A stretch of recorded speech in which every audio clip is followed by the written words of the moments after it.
Good morning. It is Sunday morning at 12. I'm sorry, at 10 a.m. on 12/20/2020. A lot of 20s in there. It's Real Talk Live. Jeff here. Brad, how are you, man? I'm good, man. I'm hoping my Steelers can get back on track here. So Yeah, yeah. this is the week to do it if we got a chance. We got everybody popping in here. Kyle, good morning. Evan, good morning. Robbie, good morning. It is a good morning. Football's here. It's Sunday. It's NFL Sunday. A day after Championship Sunday in college football. Pretty exciting day of games, and featured a couple of NFL games. We'll go real quick on these Bills Broncos. Quick recap. What do you think? I thought Josh Allen was incredible. Yeah, Josh Allen's playing lights out.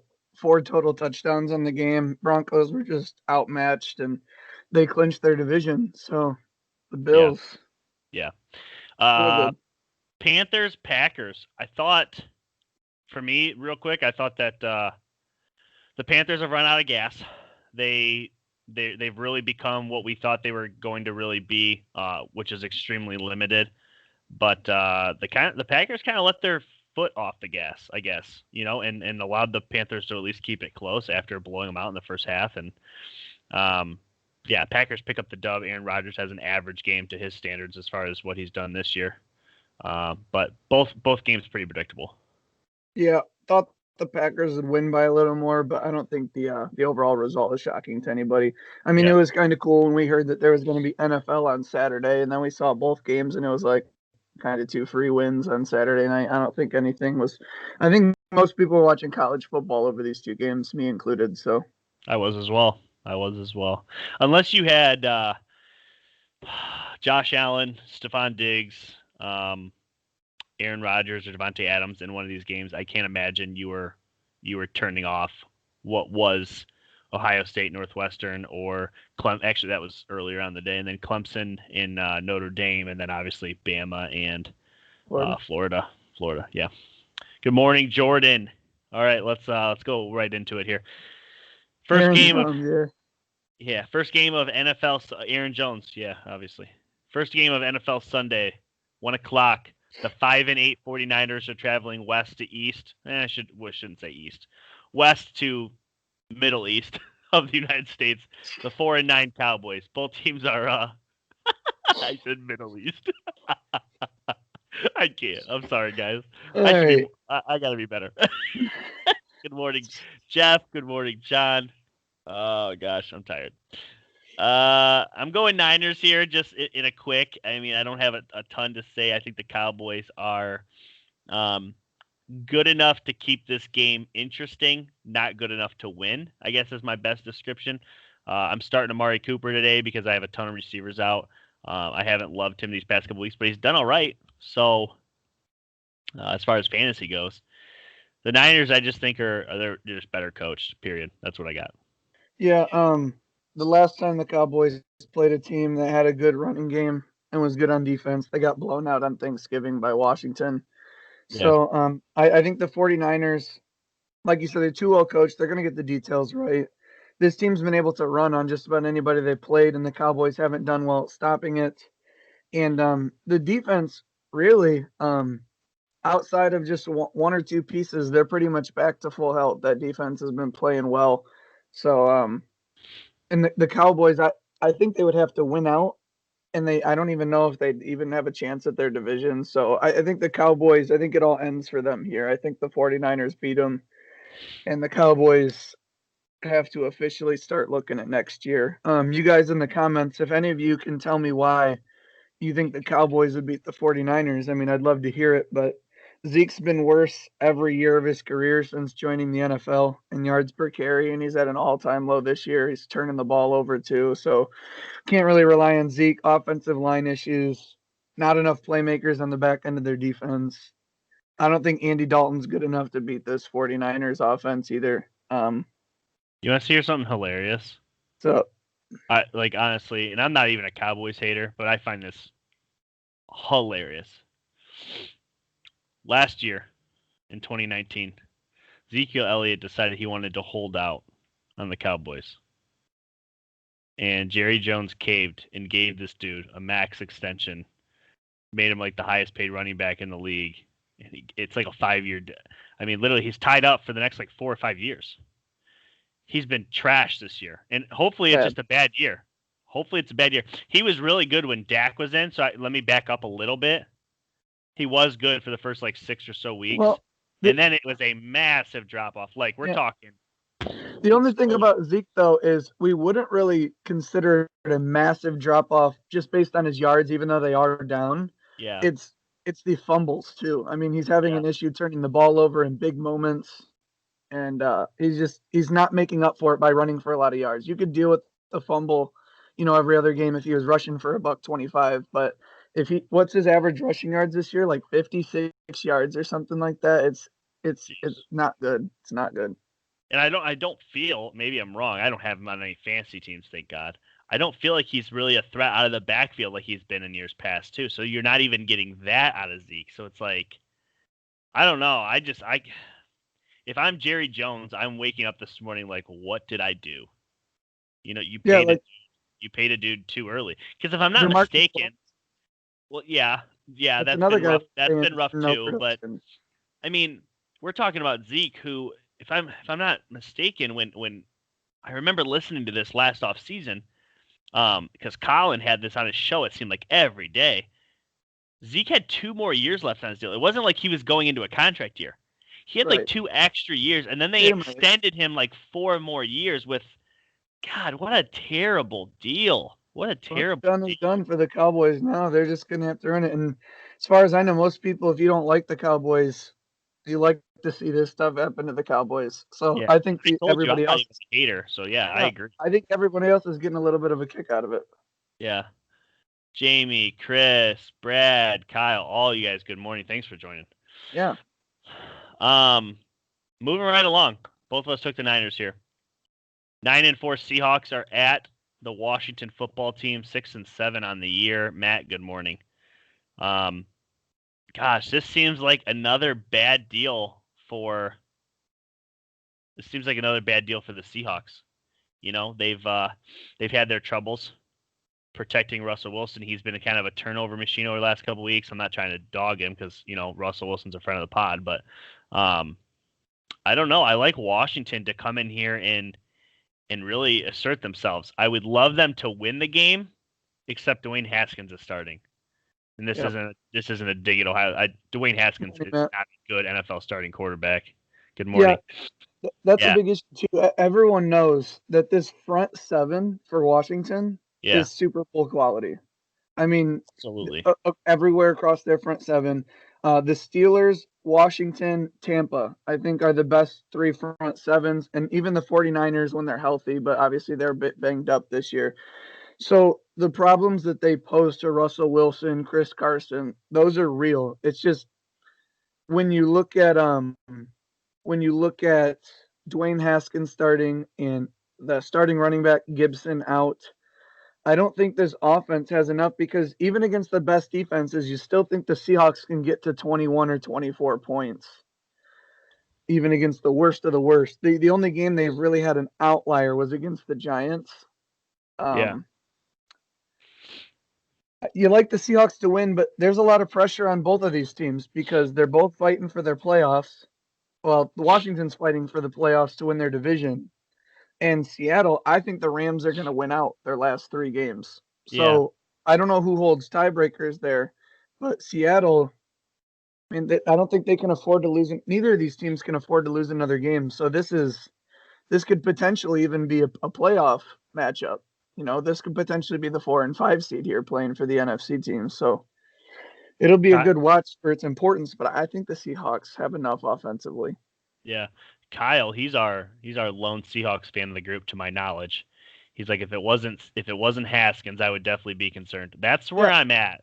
Where I'm at. I think that the Redskins are so good up front. We talked about this off air the other day, me and you. I'm going to give the fans this. So starting at 2020, I'm going to back up a little bit. 2020 first round pick, Chase Young, defensive end. 2019 first round pick, Montez Sweat. He was 26th overall. Obviously that year they still took Dwayne Haskins too. Both first round picks. But Montez Sweat, defensive end. 2018 Deron Payne, nose tackle, Alabama. 2017, Jonathan Allen, defensive tackle, Alabama. Four defensive linemen in the last 4 years. This team is super committed. And then, as you pointed out, Brad, I had kind of forgot about this dude. Back in 2011, they took Ryan Kerrigan, defensive end. So they have another star-type captain player. Losing out to make way for the Eagles. Yeah, I mean, if you're talking about the Washington football team losing to Seattle, Chris, I think you're probably onto something. To say Washington, not WTF. I think it autocorrect. I think he meant Washington like football team. Washington, Okay. Washington losing out to make way for the Eagles, because obviously Chris is an Eagles fan, and it's possible, but I mean, we'll get to the Eagles in a minute, but I don't know how much we're going to live and die on Jalen Hurts here. They did beat the Saints at home, so clearly they can win games. They're getting healthier on the offensive side of the ball. We'll get there, but we got lots to say on that game, so we'll get there. As far as this one, go ahead. Seahawks. I'm just Washington's at home. They can cause score defense, but do I have a score? Yeah. If I had to guess, I'm going to say 21-10. I don't think Washington scores a whole lot. I think Seahawks defense will be getting better. And Alex Smith's situation was kind of reverse of the Giants. You know, starting quarterback got hurt, so the backup Alex Smith came in, doesn't turn the ball over. Well, actually, it's the same for the Giants. They played really well with Colt McCoy and beat the Seahawks because they didn't turn the ball over. That's how Washington beat the Steelers. They didn't turn the ball over. So when you have Daniel Jones or Dwayne Haskins playing, and you can count on 1 to 2 turnovers a game, that's why these teams, their records show what they show. So with Dwayne Haskins, I don't like the Washington to be able to win this game. But that front seven, they're scoring touchdowns almost every week, it seems like, so they're on fire. I said that's funny when you said 21-10 because that was also my score prediction. I'm going to give, but because you said 21-10, I'm going to move up a little bit. 21-13. I'm going to give Washington 22-11 just to one up me. I'm going to go 21-13. Seattle picks up the W. I think Seattle looks extremely limited in this game. So all you Seattle fans or anybody that's like waiting for Seattle to fall, just don't hop on the Seattle's bandwagon if they come out flat in this game because Washington's front is loaded. Moving on, 6-7 Bears at the 6-7 Vikings. I believe this one has some sort of playoff implications. There's not much there, but the winner would be in a better suit than they would be losing, obviously. Right now, just to update some of you guys, the Cardinals are in sole possession of the 7th seed in the NFC. They're 7-6. We just had a comment. Kyle, sorry, I had to back up. Kyle, I got to correct you, sir. You said Seattle plays terrible at the 1 p.m. time slot in the East. So there's a rule on this pod. Okay, there's a couple of them, but this is a rule. The 1 p.m. time slot does not matter to Russell Wilson. Okay? As a matter of fact, there's stats to back it up. I believe in the last, it's something staggering. In the last 3 years, he's 14-2. Something dumb. This year it hasn't been 100% the same. He's been lacking a little bit, but I don't think it's enough to put emphasis on a game for Russ coming out this way. So, but just to get back to the NFC real quick, just the playoff situation. When we talk about the Bears and Vikings both at 6-7 here, the Cardinals, who honestly haven't played terribly well the last month or so, they are 6-7, and they are in sole possession of the 7th seed. So every NFC team that's 6-7 is only one game out. So this game does have pretty good playoff implications with 3 games left.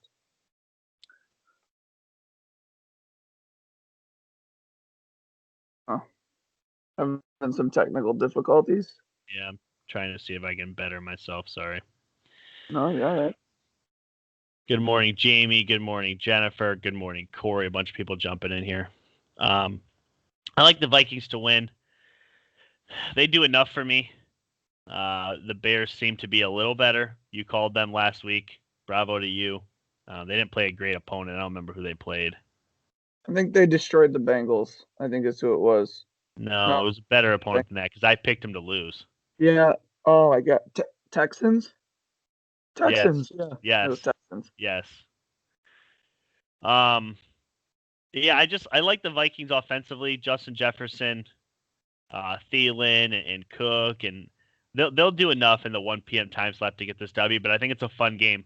If you're a fan of one of these two teams, and obviously this time of the year 6-7 doesn't sound great, but this is gonna be a fun game. I think this one ends up somewhere in the 27-24, 27-21, somewhere in that range. You know me. Bears are gonna win this game. Bears are gonna beat the Vikings, in my opinion. So I think the Bears coming off of a win.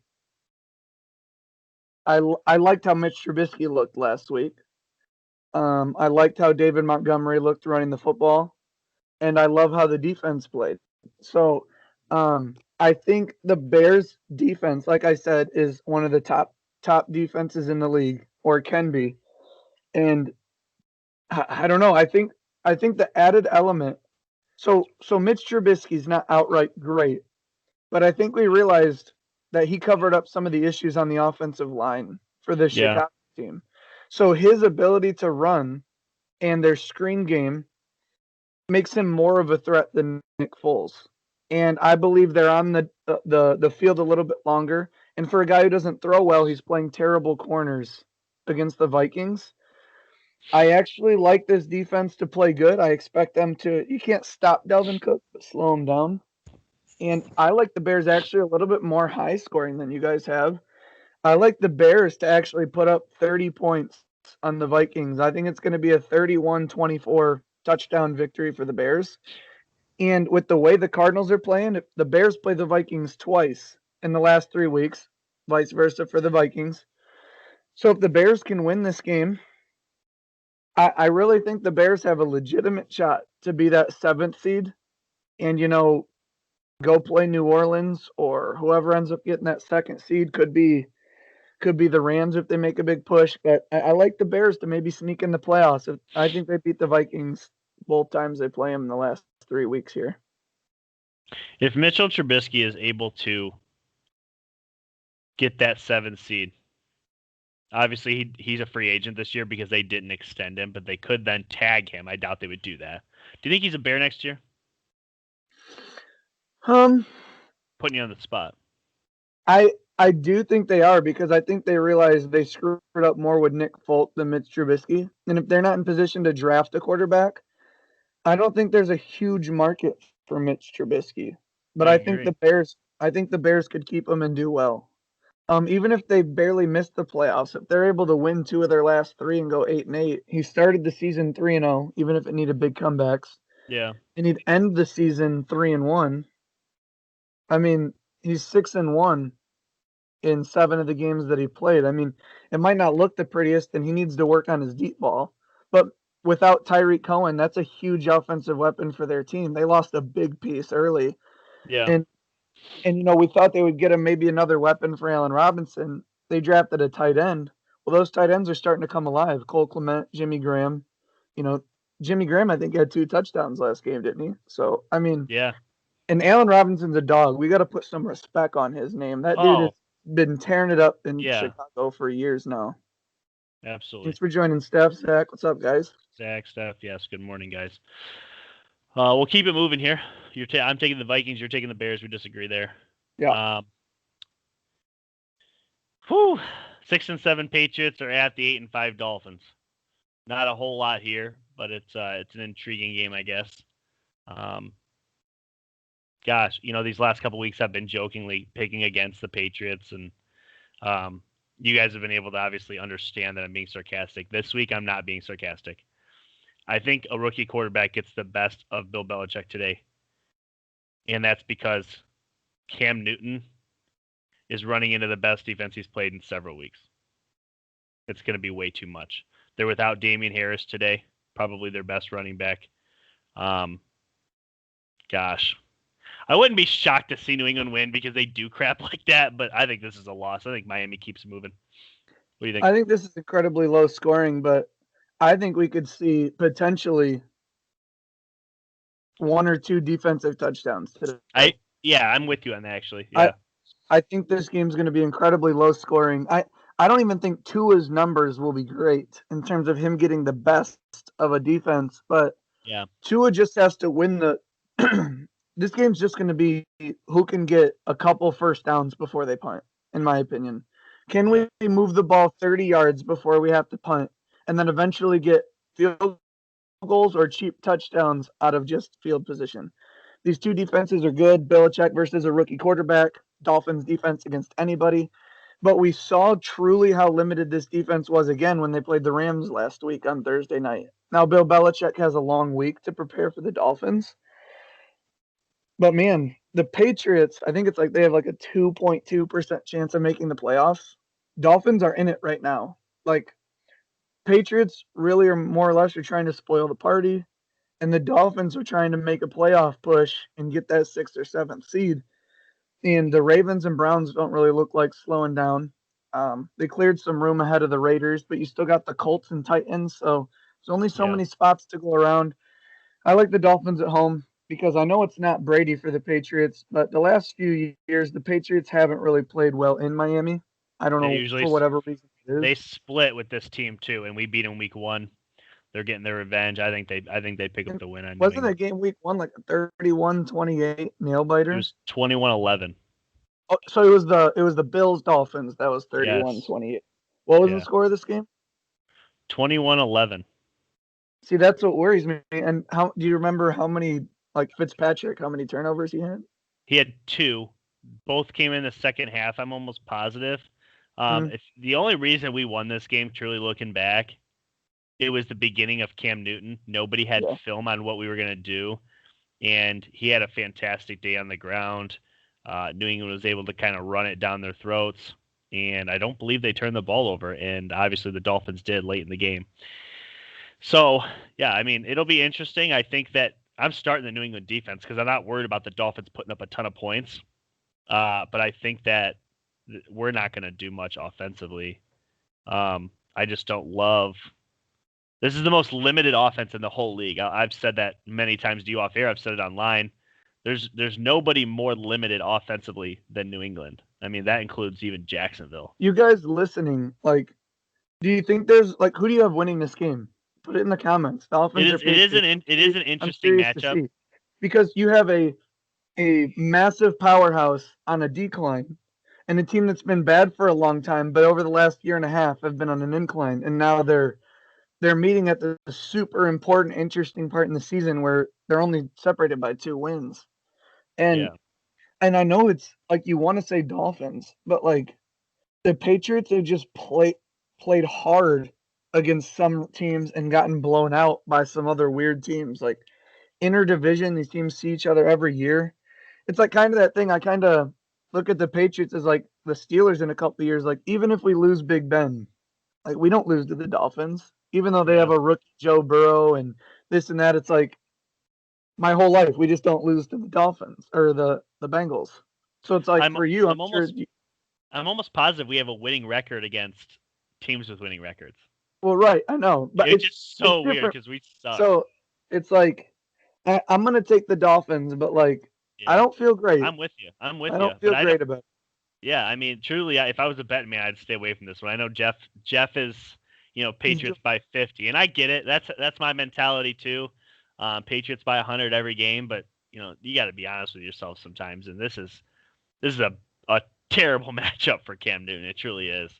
And I've got extremely limited. I've got the countdown on to try and get bits and pieces while we're watching. And you do me a favor? Can you take away this next game? Yep. So they said Tua is going to be familiar with Belichick's offense because he played for Nick Saban. I honestly think that's the most ridiculous thing. But for you guys listening, still here, without Jeff, we're going into the next game. No, this next game is not very exciting. Jaguars travel to the Ravens. I'm pretty sure we all have the Ravens winning this game. In the comments, just drop your scores. I'm curious to see how bad you think the Ravens are going to win, or there's anybody who thinks that the Jaguars might pull off an upset. I don't see how. Gardner Minshew. Gardner Minshew's back for this game. The Ravens coming off that absolutely incredible game against the Browns. I know we got a lot of Browns fans in here listening, but man, 47-42. If any of you guys weren't able to stay up and watch that game, or if you guys missed it, whew, poop or no poop, Lamar. I gotta say poop. Only reason why is you go back and check the tape. You watch the way he's walking into the locker room. He's kind of like, holding it together. He wasn't cramping. Dad, I'm gonna need one more comment. Are you serious? You think the Jags will win by 3?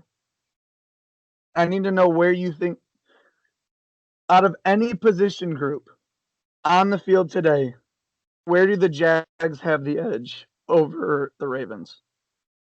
However, going back Jeff Halbert, there was a while ago, it was early in the year, the Chiefs barely beat the Chargers, and Harrison Butker kicked 2 58-yard field goals. And you came out and posted that Harrison Butker is the best kicker in the NFL. What I would like to say is this is bold because it includes quarterbacks, running backs, defenses. There is no player better in the NFL at their position than everyone else than Justin Tucker. He is by far and away the best kicker. The only ones he misses are blocked, and it's not even his fault. You guys just, especially Browns, Bengals, and Steelers fans, you see the Ravens every year. When you see Justin Tucker walking out onto the field, like he's without a doubt the best kicker in the NFL. Evan, you're absolutely right. We've all made that walk before. Everyone in here knows it. You waited too long. It's coming. You can't stop it. And when he went into the locker room, man, there was nobody even warming up. Ravens are better, but I truly believe the Ravens are overlooking them. Here's the only reason I don't think the Ravens are going to overlook them. Because the Jags played the Titans close, they played the Packers close, and now they get Gardner Minshew back. I don't think the Ravens. Now, if the Ravens were 10-3, maybe they overlook them. But the Ravens right now aren't in the playoffs. It's the Browns, Colts, and Dolphins in the wild card spot. This is a must-win game. There is no we can let off the gas here. So it's just I like the idea of Jags come into Ravens and upset the Ravens. Especially we would love that. And I know that, but like, yeah, these followers are so funny. Ravens are destroying them. Are you reading these comments? Yeah, I asked to talk about the game, but Jeff Halbert came in with was it a poop or no poop? 100% poop. 100%. I don't like to speak in absolutes, but let me make this clear. It was 100% a poop. Did you see how he was running?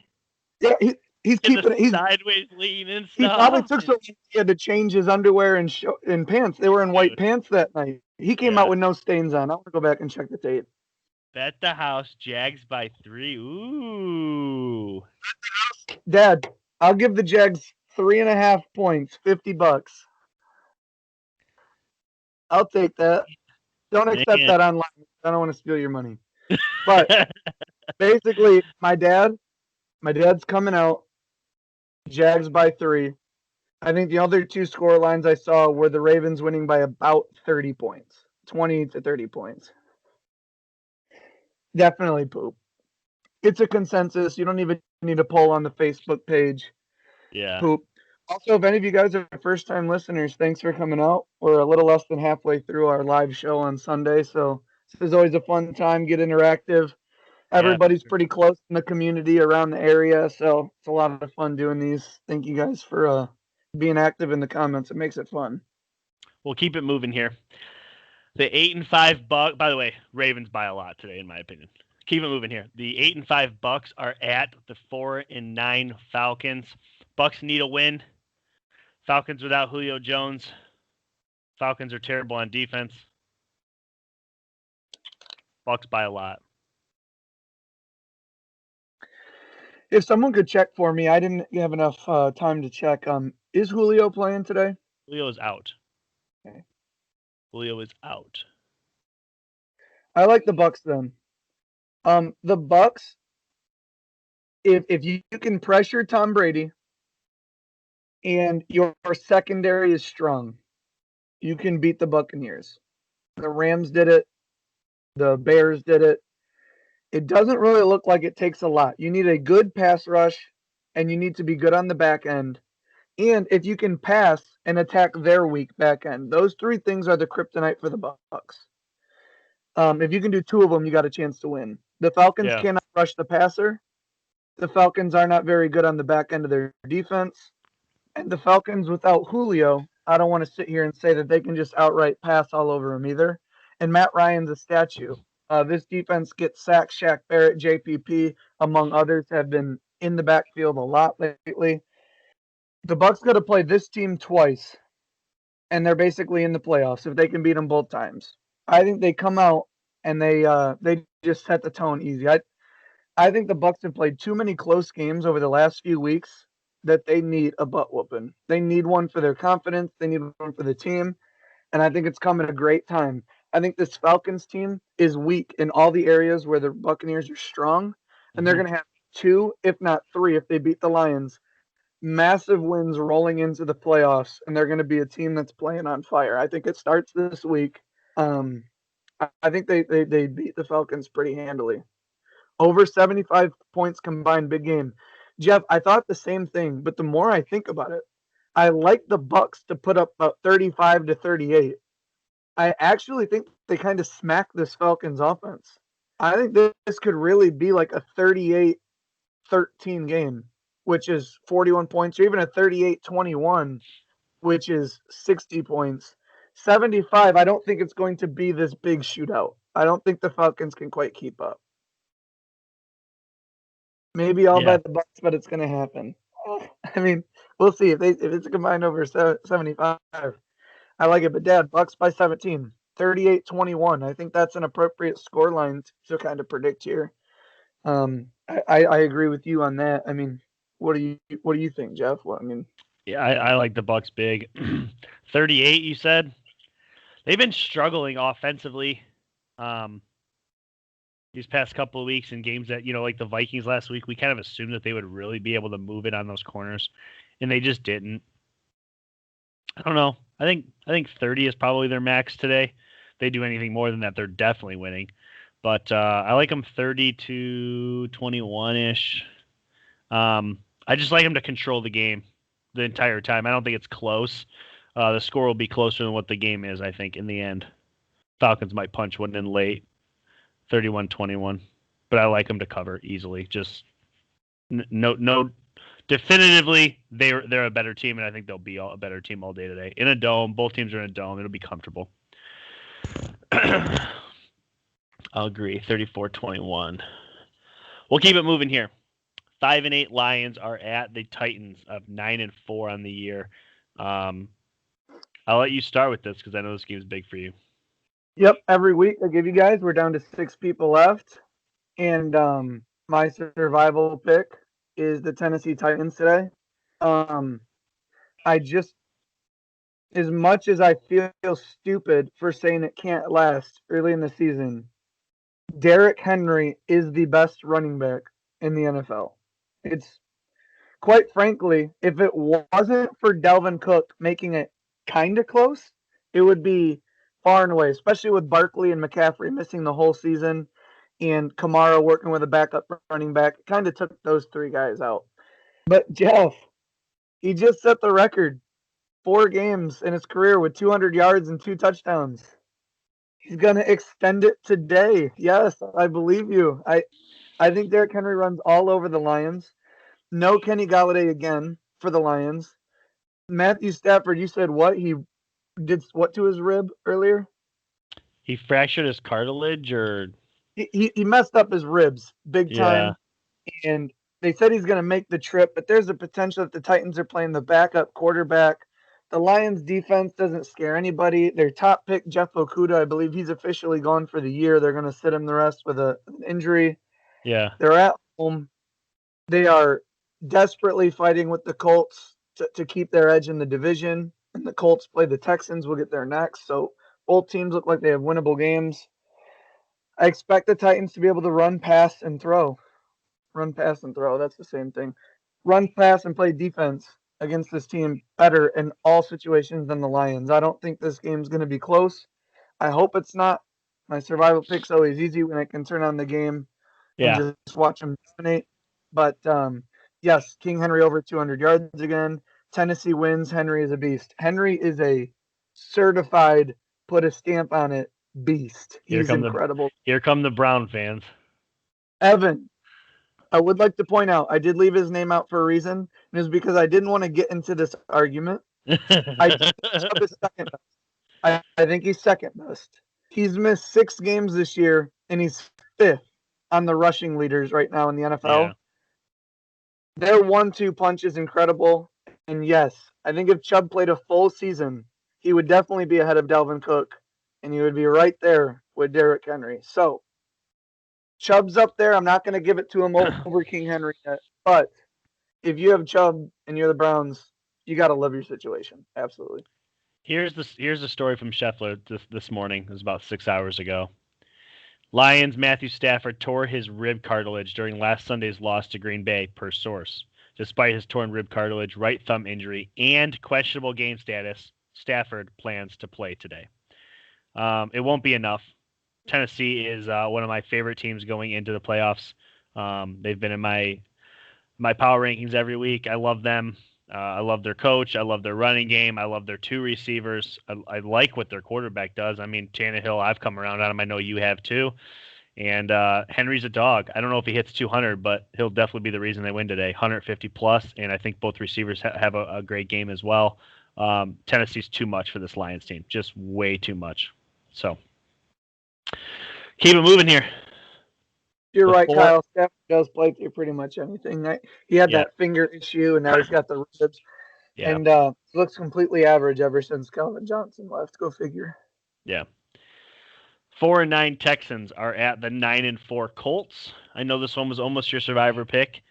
You know, a couple weeks back, these teams played. I think it was just 2 weeks ago, maybe 3 weeks ago, very recently. And the game was very close. It was at Houston. Deshaun Watson's on the sideline crying because he couldn't pick up the W. As much as I would love to say he gets revenge today, this Colts team's just too much for him. I mean, it's not him. God, the Colts would trade the farm for him today. But this Texans team's rough. They're just rough. Will Fuller obviously gone for the year. Yeah. Relax, Dad. Kyle, Stafford plays for anything. Last week you told us that Brandon Cooks was out. To my knowledge, he's still out. I think he's playing today, actually. Is he playing? I think he's playing today. Yeah. Still, he doesn't have enough offensive pieces now. You know, he lost Hopkins, Will Fuller. We're like, can Will Fuller stay healthy? And then he gets suspended the last 6 games. Matt Cole, that's where I was getting to next. The Texans, even when the Patriots played him, you brought it up. They cannot stop the running game. Nareem Hines and Jonathan Taylor both set for big days. You feel bad for JJ because he's playing with a bunch of high school guys, and you feel bad for Deshaun because he's playing with a bunch of high school guys. They have 2 stars that are loved by everybody in the league, and they just have no help. We'll see what happens with their careers in the next few weeks or more years. But as you alluded to, sure. I had the Colts as my survival pick. The only reason I'm not using them is because I feel comfortable with them playing the Jags week 17. I have just as much faith, if not more, that the Colts will beat the Texans than the Titans will beat the Lions. I think they both win. They both go to 10-4. And this AFC playoff picture, we might have 7 teams get in, and they all have double-digit wins.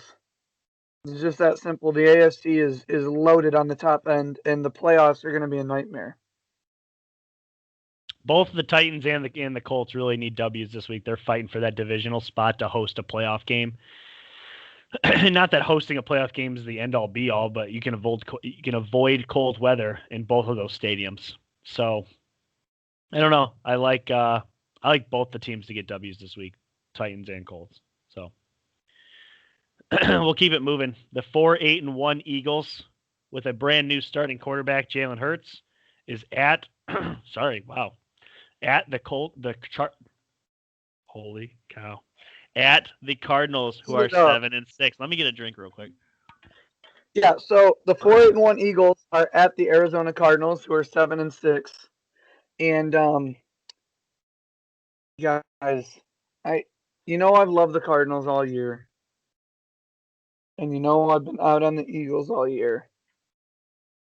So I'm going to pick the Cardinals. Yeah, DeAndre Hopkins is going to have a phenomenal day. Outside of the D-line, the back end is getting banged up by the Eagles. I think Kyler Murray is going to finally have another big day running the football. I think he's going to break out and move the pocket. Not only are they playing Jalen Hurts again, I just think that not only do you have a little bit of film on what they want to do with Jalen Hurts, but when you have Taysom Hill and not as good, but like a Josh Allen or Deshaun Watson, like you kind of have guys that run around now and throw the ball, including their own guy, Kyler Murray. So I think being able to prepare for a running football, like a running football offense through Jalen Hurts. I like the Cardinals to do enough defensively, and on the back end, they have Budda Baker and Patrick Peterson. I think Patrick matches up on Alshon Jeffrey really well. But they do. Zach Ertz and Dallas Goedert healthy. Jalen Reagor coming alive. Alshon Jeffrey's back. Miles Sanders, they're starting to hand the ball off to him, and you're starting to see what they've been missing all week, or all year, really. This game's going to be super close. But I like the Cardinals to extend their lead on the 7th seed and go to 8-6.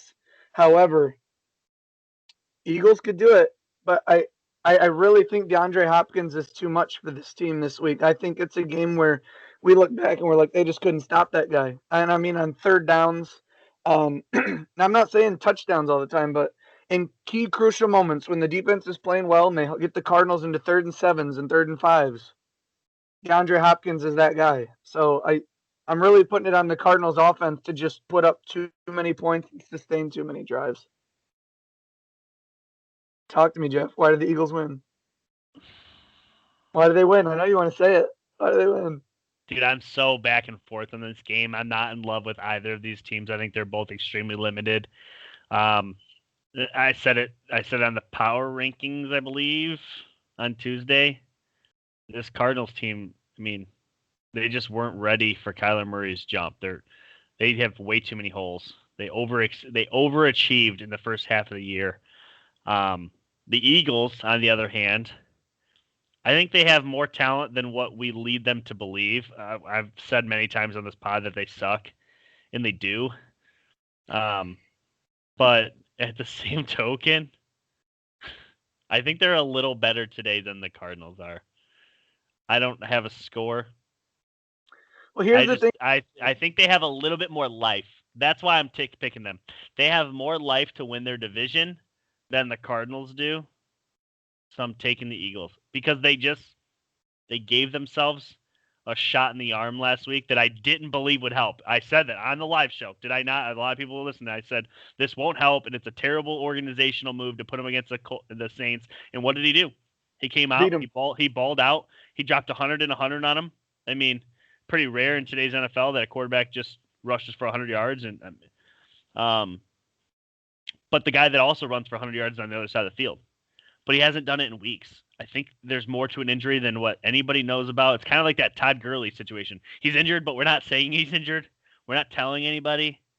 I mean, Kyler hasn't moved around in the pocket in weeks. He hasn't done anything to make me believe he can win this game. So watch, I'll be wrong. You watch, but I'm taking the Eagles. I don't have a score. I don't know why. I think they suck. Well, put it this way, for people who don't know the situation entirely. The Eagles, if they beat the Cardinals today, we'll get there in a minute, but the Giants play the Browns. There's a good chance they'll both have 5 wins. Eagles overtake them on a tie. Then, their next week, they play the Cowboys, who have not been good this year. Another winnable game.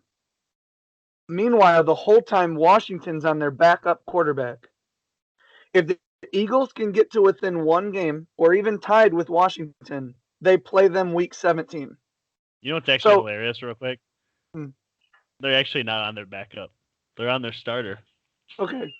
So their starter no. who went back up who went Yeah, third. no, I get it. Alex Smith is the starter for that team. Don't give me that nonsense. But if we have the Seahawks beating Washington, and if the Eagles beat the Cardinals, they're one game behind. The Eagles have an extremely favorable schedule, and in Week 17, they'll have their own destiny in their own hands. And as an Eagles fan, I know that it seems like, how did it come to this with the year that we've had? Yeah. But truthfully, I don't think any 5 seed would want to have to go to Philly and play a playoff game on Wild Card Weekend. I'm with you. I don't think anyone would want to do that. So the Eagles have a real shot here. Like I said, I like the Cardinals to get it done. But if the Eagles truly do win, you'd have to assume they're going to win out based on their performances the last 2 weeks. So yeah. Also, just a little note: Adam Schefter did report Carson Wentz has he wants nothing to do with being a backup. So if the team does win out and they assume Jalen Hurts the title of starter, Carson Wentz is going to make that whole thing really uncomfortable until he moves. Which obviously we'll get into that in the offseason. The Colts make the most sense, but every time something makes the most sense, that doesn't always mean that that's what's going to happen. So we'll see what happens with Carson Wentz. But Jalen Hurts, man, y'all got to be excited as Eagles fans today coming into a Cardinals team that you can beat. Absolutely. Next is a nail biter, though. What do we got? Absolute nail biter. Probably a coin flip game at best. You got Game the of the week. 0-13 Jets are at the 9-4 Rams. Tell me why the Jets score even a single point. Muffed punt, maybe. I don't know. Muffed punt, Jets recover, bang a field goal off the uprights on first down. I don't know. This team loses bad. The Rams right now are trajectorying upwards. They're one of the best teams in the NFL. And if you ask me right now today, who shows up for the NFC in the Super Bowl, I'm picking the Rams. And I don't know if it'll change. I think they're going to win out. I am super high in the Rams. All my chips are in. I think the Rams are the team to beat in the NFC, even over the Packers and even over the Saints. I think the Rams are so good. I think they're so good. They're so well coached. And they are going to slaughter the Jets. They're not my survival pick because I used the Rams already this year, just to clarify. But they, yikes. Jets, but you know what? I got to drive to my dad's house. You take the rest of the podcast away. I got to go beat some sense. I'm going to have to go. In all seriousness, I mean, I don't have nothing to say on this game, so I'm going to talk about the Rams for a minute. I said it on the podcast Tuesday. In order to beat a team like Kansas City, you got to be able to do 3 things. You got to be well coached. You got to have a lockdown corner, and you got to be able to run the football. They do all those things very well. They also have Jared Goff, who a lot of people are out on. I've never been out on Jared Goff. I don't love him, but I don't hate him either. He does enough. He had a 4-week stretch where he had like 7 turnovers. Like it was bad. Yeah, Matt, the Niners are the Rams' kryptonite. They don't count. Yeah, they don't count. And Matt, I know we hate saying wins and losses don't count. Yeah. They have 4 losses. That does matter. However, like he just pointed out, since Sean McVay's become the coach, he's like 1-5 against the 49ers. They just Kyle Shanahan's got him. Like I don't know what it is. They win. And it's weird. Rams are overhyped and overrated. No. Okay. No. Nope. Dang. Matt coming in. No. So I think they win this game today. How much do you think they win by today? I know you're not taking the Jets. Oh, but... I got them huge. Potentially the big. So New England just beat the Chargers 45-0. You're all in on them being overrated. What did you say? I'm sorry. New England beat the Chargers 45-0, right? Yep, that's one of 2 shutouts. Panthers shut out the Lions. So there's only been 2 shutouts. I'm gonna go 48-3. Big, just absolute massacre. This team is far and away better. They're a Super Bowl team. They really are. We've said it. We've said it many times. It's still an NFL team, so I am going to go 38-6. Okay. Give the Jets 2 field goals. Rams score touchdowns more than field goals. Maybe they kick one. Fourth quarter, we're looking at some backups. Get Aaron Donald and Jalen Ramsey out of there. This game is over by halftime. Yeah, it'll be 2 weeks straight. The Seahawks did it to them, and the Rams are about to do it to them. And they might just say, let's just get Adam Gase out now after 0-14. They might just fire Adam Gase.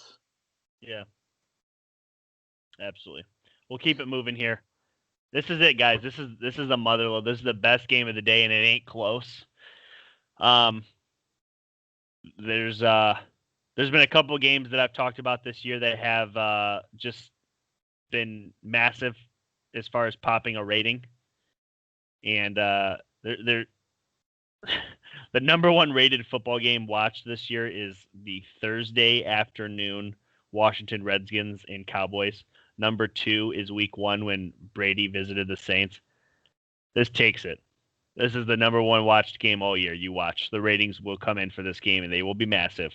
The 12-1 Kansas City Chiefs are at the 10-3 Saints, and Drew Brees is back, which makes this game extremely interesting.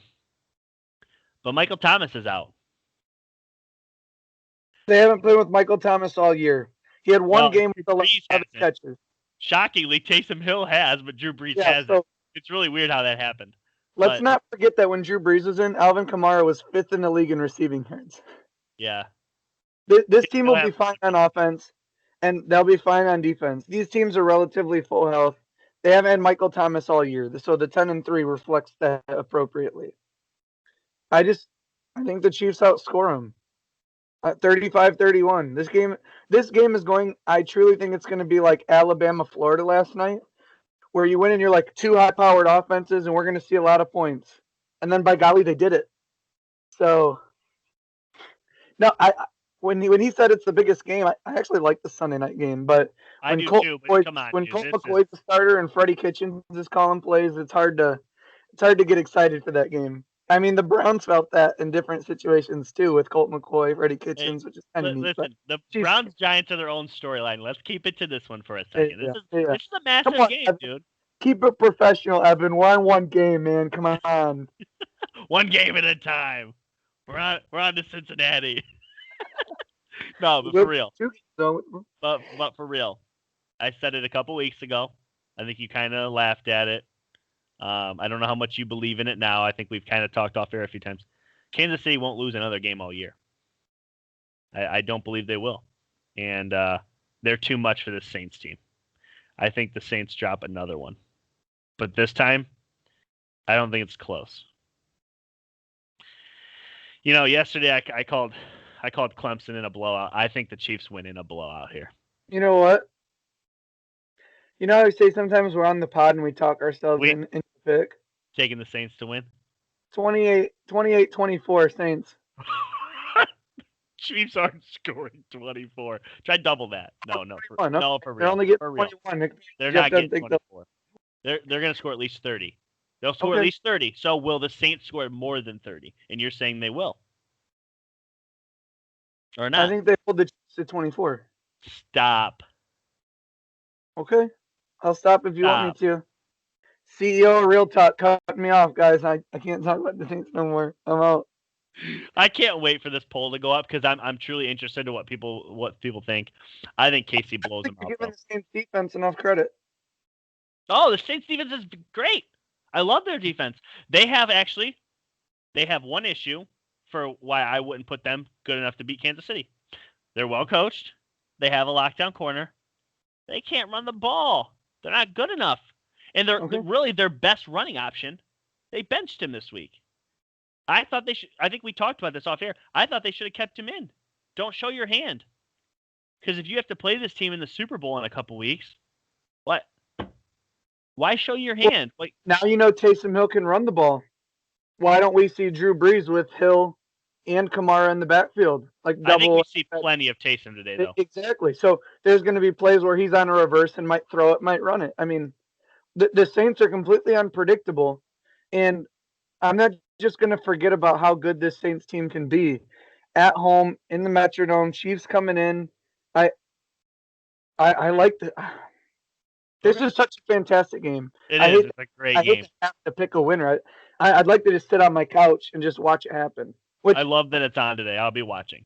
yeah, absolutely. But I I like the Saints here. I like the Saints to win this game. Okay. I'm taking the Chiefs. We'll keep it moving here to the game of the weekend. The 9-4 Browns. For you, This game actually could have had so many storylines. It still has some. This was supposed to be Odell's return game to the Giants. Obviously, Odell's out, but it's the 9-4 Browns at the 5-8 Giants.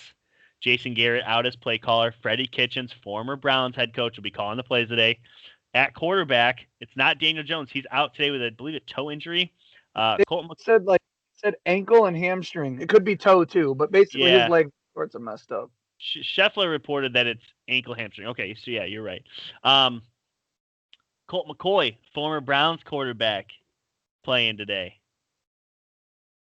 This is a fun game, dude. This game actually, for people that missed it, this game got flexed in over the Cowboys. The Cowboys-Niners game got taken out of this slot. Two historical franchises, Niners, Cowboys. Obviously, Cowboys are a premier draw. Jerry Jones actually weighed in on it this week. He's pretty pissed about it because he said that his team with no wins is a better draw than either of these two. Obviously, taking a shot at the Giants and the Browns as a rundown organization. But I like the Browns to do enough in this game because where the Giants' strengths are, they don't really counter the Browns' strengths. I like the Browns to win. So I just want to go back a little bit. Everyone was kind of shocked when I was on the live broadcast and I said, I think the Ravens beat the Browns by 14 plus. Yeah. And everyone's like, what? So Lamar is kind of a kryptonite for this defense. I don't think the Browns have enough playmakers. And Lamar, outside the 3 drives he was out, they were just scoring at will. What I did not predict is I had no idea that the Browns offense would be able to do that to the Ravens defense. It was very eye-opening. This Browns offense is not just a running game.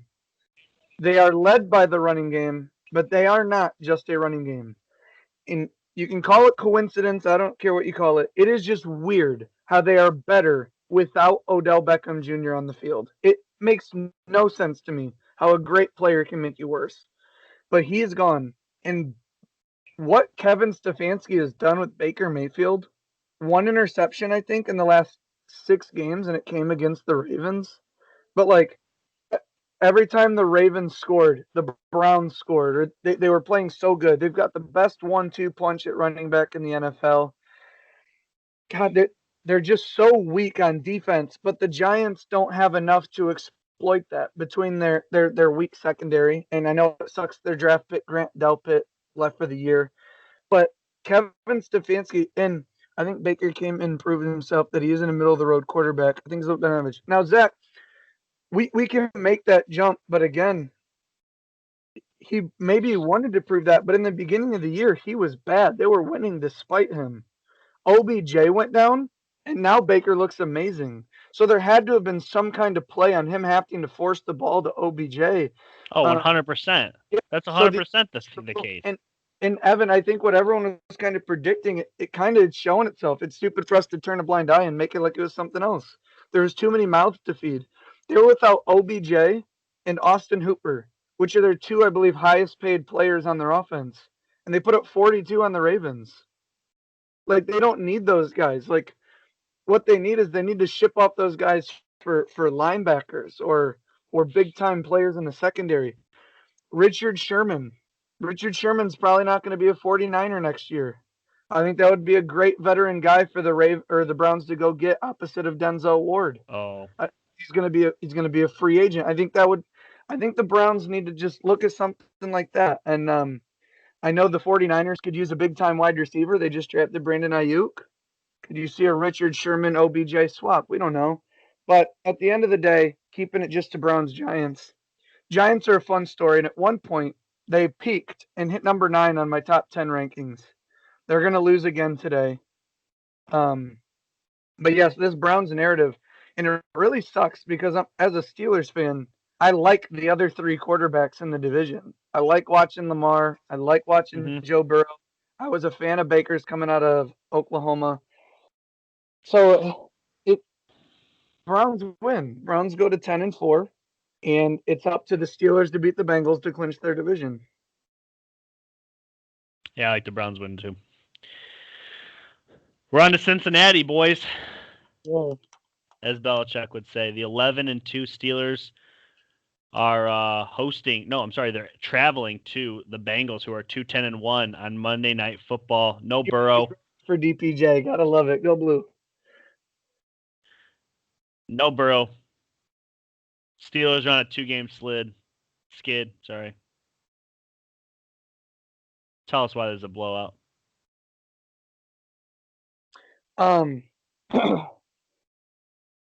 The Bengals are just bad from top to bottom. The only reason they have 2 wins and a tie is because Joe Burrow. I'm not saying you guys need to take the Steelers serious again after they beat the Bengals. I think the Steelers offense needs to be able to put up at least 30 on the Bengals to be taken seriously. Like, we can't win 24-6. Like, we need to absolutely slaughter the Bengals. Last time we played them, Big Ben threw for 333 yards and 3 touchdowns. Like to see James Conner get going in the running game a little bit. Like Ben said in his public press conference, right now the offense isn't working. Defense has injuries, but the defense is still fine. We have Hayward, Tuitt, Watt, Minka. Joe Hayden's coming back from his concussion. Mike Hilton has the best opposing QBR on the team. He's still there. So the defense will be fine. Vince Williams coming off the COVID list. The offense just needs to get going. I think this is a game where the Steelers' defense might outscore the Bengals' offense. I don't think this game has a chance to be close. But the offense needs to get some kind of, like, for 3 weeks now, they've been going back to the meetings, and it's like, we're sucking. What's going wrong? We need to see a game where we don't suck. That's it. We need to see a game where we're moving the ball, third downs, we're running the ball. This is a game where the Steelers have to get going because their final 2 are not easy. Colts, Browns, and then the cutthroat AFC playoffs. So Steelers need to be able to put up 30 to show that the offense can at least play. And then, we'll see where it goes from there. But Monday night, everyone's going to tune in because they want to see the Steelers maybe slip 3 games in a row, play down to their competition. But if there's competition we don't play down to, it's the Steelers in Ohio. So you got to think the Steelers are going to win big here. Yeah, I like the Steelers to win big. I don't have too much more to say on this. The Bengals are pretty bad. They're starting another quarterback today. Brandon Allen, is that his name? I think they're moving on to Finley or something like that. Yeah, Brandon Allen was their back. Yeah, it's Finley. Yeah, they're not good. Steelers get a W here. I just would like to see them look good in doing so. God, I would hate to watch a 17. Even a 21-10. Like, you got to drop 30. Give us 30. Get your guys involved, and get Claypool involved. You need to practice the run game too. I would love to see a James Conner 100-yard game. And I hear you, Dad, Ben, with that lingering knee injury. I don't like to buy into that. I think it's a lot to do with these short play calls. The Steelers' offense is unwatchable because of how predictable we are. I mean, some of the Washington players alluded to it. They know that if it's a pass play, they just push off the offensive lineman and they're getting their hands up. We're basically throwing against 11 defenders because we refuse to throw the ball over 7 yards. So until Big Ben, he's got to come to terms with the fact that he's going to get hit. He likes not getting sacked and he's getting the ball out quick. But every once in a while, Ben takes the snap, waits 2 seconds, runs around in the pocket, throws a 14-yard pass, and it looks like a Steelers offense. We haven't gotten any of that because I don't think Ben wants to get hit. So until he comes to terms with that, this offense has no chance. Yeah. Well, I would say we're done, but you got time for a quick bonus content here? Let's run it. 12 p.m. today, the college football playoffs is going to be decided. I think we can agree on Bama, correct? Yes. Are they 1? Yes. I got them as 1 as well. 2. Clemson. Clemson. Okay, I'm agreeing with you. Clemson's 2, even with the 1 loss. 3, Ohio State.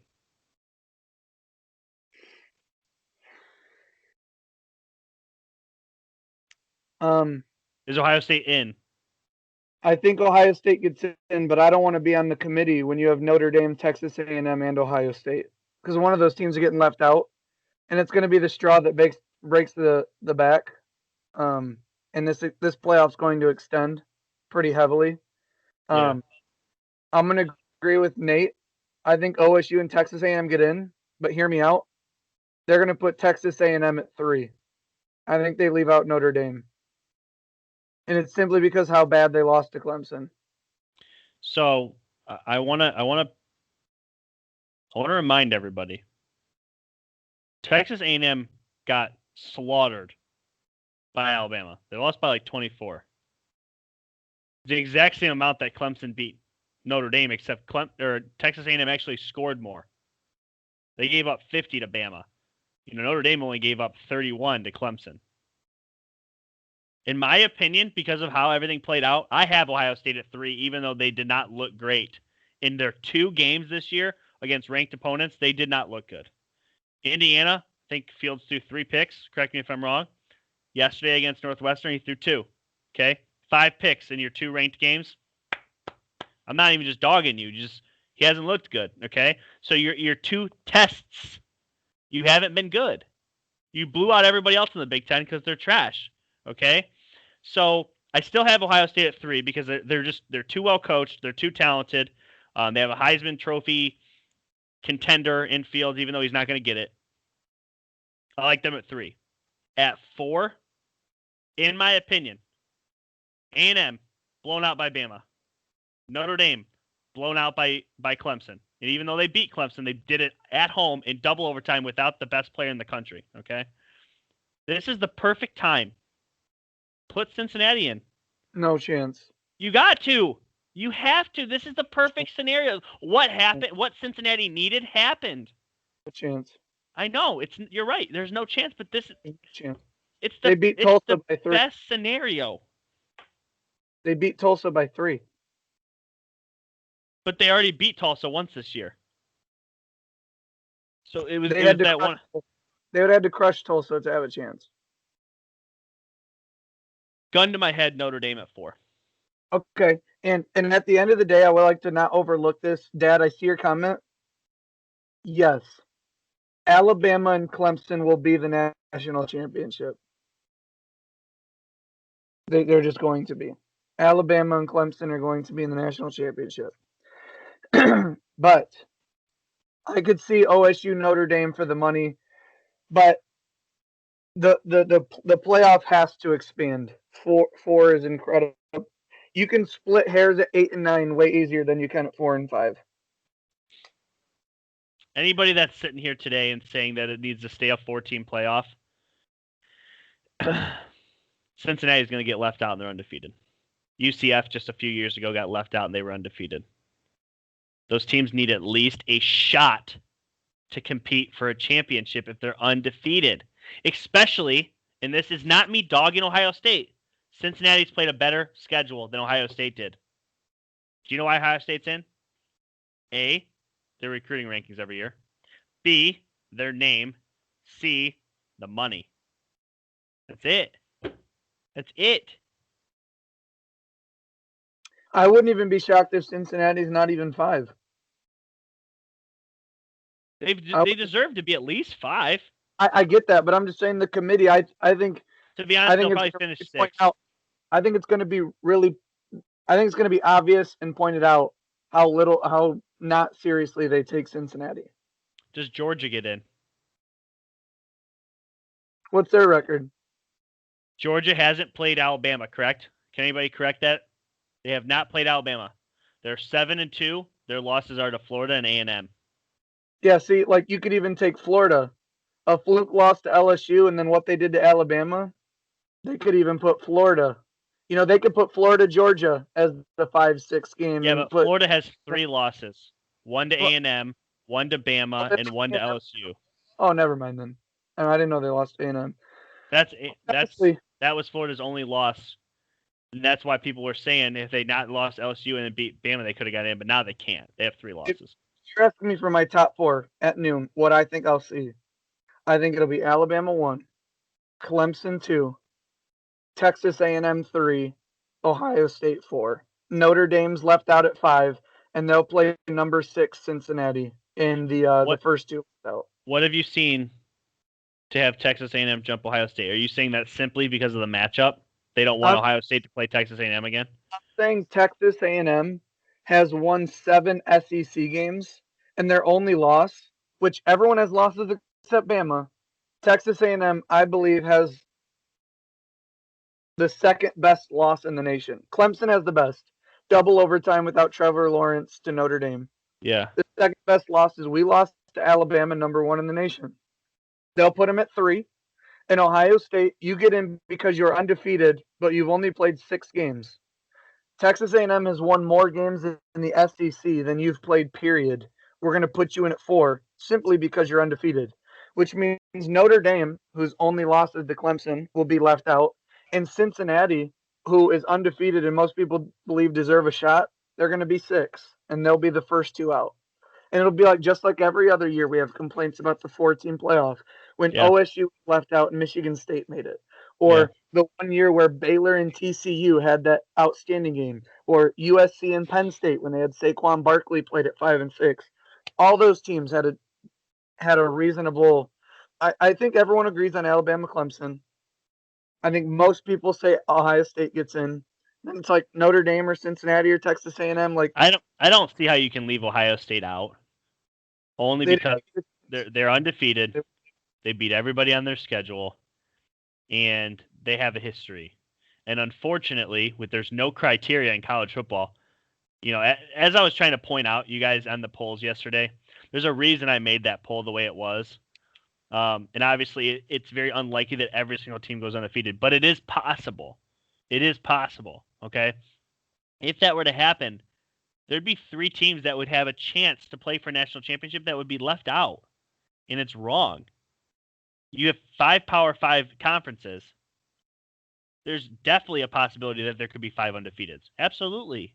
And the other thing, too, like for some people who say Ohio State shouldn't get in because they've only played 6 games, first of all, they showed they can win either way. Justin Fields, the one game he had like 1 incompletion, 5 touchdowns, whatever it was, they blew somebody out. Then Justin Fields has a bad game. Their running back runs for over 300 yards. They can win both ways. OSU is the only team in the nation for the whole season to average over 250 pass yards and 250 rushing yards in every game. They're one of the most complete teams. And if you don't think the committee is going to take into consideration that in their last 2 games, they were missing 20-plus players and coaches to COVID, and once their game against Michigan got canceled, they had to find a new opponent immediately. Then they play that team, win against Indiana. Then they find out that they're going to the Big Ten Championship. Northwestern comes in. Their whole season has been like we have led less time to prepare for these teams that are good at the end of the year. And they're beating them. I just don't see how you can leave Ohio State out. Yeah, you can't. You have to put Ohio State. And in my opinion, they're at 3. I think we're getting Clemson Ohio State rematch, and we're basically trying to find an opponent for Alabama. And in my opinion, it will be Notre Dame, but it shouldn't be. It shouldn't be. It should be Cincinnati. It really should. They've done everything in their power to put themselves in that spot. Give it to them. Notre Dame, you took 2 overtimes in your home stadium without the best player in the country, and you won by, 3? They won by basically a last-second score, whatever it was, a score, touchdown, or running. Doesn't matter. He took double overtime.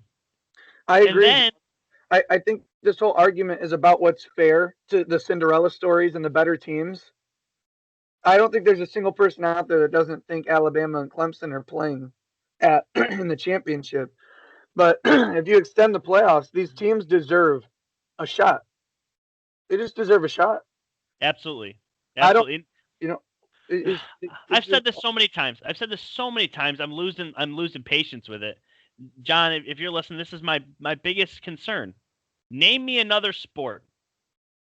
Name me another sport that has where a team can go undefeated, not lose a single game, and they're not allowed to play for a championship. UCF did it 2 seasons in a row. Name me another sport. It doesn't happen. There are no Cinderella stories in college football. It is money over record. We're all saying Notre Dame's getting in because of money, and you're not wrong. I've said it. You're saying it. You're all right. Notre Dame's gonna get in today. You watch it. 45 minutes. Notre Dame will be 4. Do they deserve to be? I guess they deserve to be in a college football playoff. They're a damn good team, but Cincinnati deserves it more. They do. If you go to the Facebook page, Andrew Braddis shared a great piece by Urban Meyer on like what's wrong with college football. And I think you'll start to see changes in the years past. I actually think the playoffs should go all the way to 12 teams. I put my format on the comment. And I think, that's a lot. But right now there's 14 teams in the NFL playoffs. So I think the more teams you have, when you look at kids who are good at like 4 and 5 stars coming out, they want to play in the playoff. So where do you go? You go to Alabama and Clemson, even if it means less schooling or more money. You want to play in the playoff and potentially get drafted. If you up that to 8 and 12 teams, some of those kids who would maybe go to Alabama might stay close to their family and go to USC. Or all around the country, you have like recruiting would be more balanced if you have more teams that are going to be playing in these top light games. And like I said, good football on your TV is never a bad thing. When this list comes out, just, I said 1 and 2 get a bye. Look at 3 versus 12. If it is Ohio State, they just played number 14 Northwestern. It was a great game. Even with 3 losses, there would be a ton of teams scared right now to play Florida. Texas A&M wouldn't have to worry about it. You could lose 2 games, and you're worrying about sneaking in the top 10. All I know is the money lost by these colleges in COVID and the amount of complaints through, 6 years now of this playoff. And now it's getting public by Kirk Herbstreit and Urban Meyer and the big names that support college football. There's massive changes. And I don't know if 8 teams is going to cut it. I think we're looking at 10 or 12. And you say, well, who's going to compete with the top, 1 or 2? Sometimes you think who's going to compete with Kentucky or Duke or North Carolina. But what is it? 132 teams make the March Madness bracket. It's for Cinderellas. It's something. It's going to make money on gambling. It's going to make money on viewership. So many channels get so many more games. 68 teams, by the way, make it. Got 132. I thought it was 64 games played, not 64 teams. No, so it's the round of 32 plus 4 play-in games. So it's 68 total teams. Okay, see, I was taking it wrong. I had the games and teams mixed up. So yeah, you're right. There's not, because the perfect bracket would literally then be impossible. But as hype as I just got about all that, my numbers were off on the March Madness bracket. But again, good. Nobody is going to complain when more teams get in. Yeah. Nobody's you know who's going to complain? Alabama, because now they have to beat more than one opponent. I don't know if that's the right way, but I had a theory with 12 teams where the first round 1 and 2 get a bye, and in the second round 1 gets its second bye. So the 1 seed gets a 2-round bye, and the 2 seed gets a 1-round bye. And 3 versus 12 duke it out the first round, and then the highest seeds play the lowest seeds, and it trickles down, so on and so forth. And then when you have your top 4, is there a sport 1 would beat 6 so bad? That's a great question. So John, if that were to happen, and I'm going to even go a step further and make it 8-team playoffs, so that 1 would have to play 8. I promise you, in the first 3 years, 8 would knock off 1 at least once. In the first 3 years, it would happen at least once. Like in basketball or hockey, you play series, or even in baseball, and it's hard to do that. But it's like on football, Mac Jones goes down with a sprained ankle in the first quarter. Yeah. There's a muffed punt by your return man, and the other team gets a free touchdown. They're at 14-0. Now, that's the thing, John. Even if you had 100 teams, the 101st team would have a complaint. Yeah. However, the hair that you're splitting between 4 and 5 becomes this long between 8 and 9, becomes this long between 12 and 13, so on and so forth. Eventually it comes to a point where it's like someone's always going to be left out. But if you're not competing for a national championship and you're the 13th ranked team, that's easier for the public to take than if you're the 5th ranked team. Are you still on there? Yes. And John, I totally agree. There's always going to be a team to complain, but I just think that the public will be more and more accepting once you hit 8, 10, or 12. It just kicks me off. My phone died. It didn't give me an alert. Damn. All right, guys. Thanks again for listening to Real Talk. Yeah. It's been real. We'll see you next week.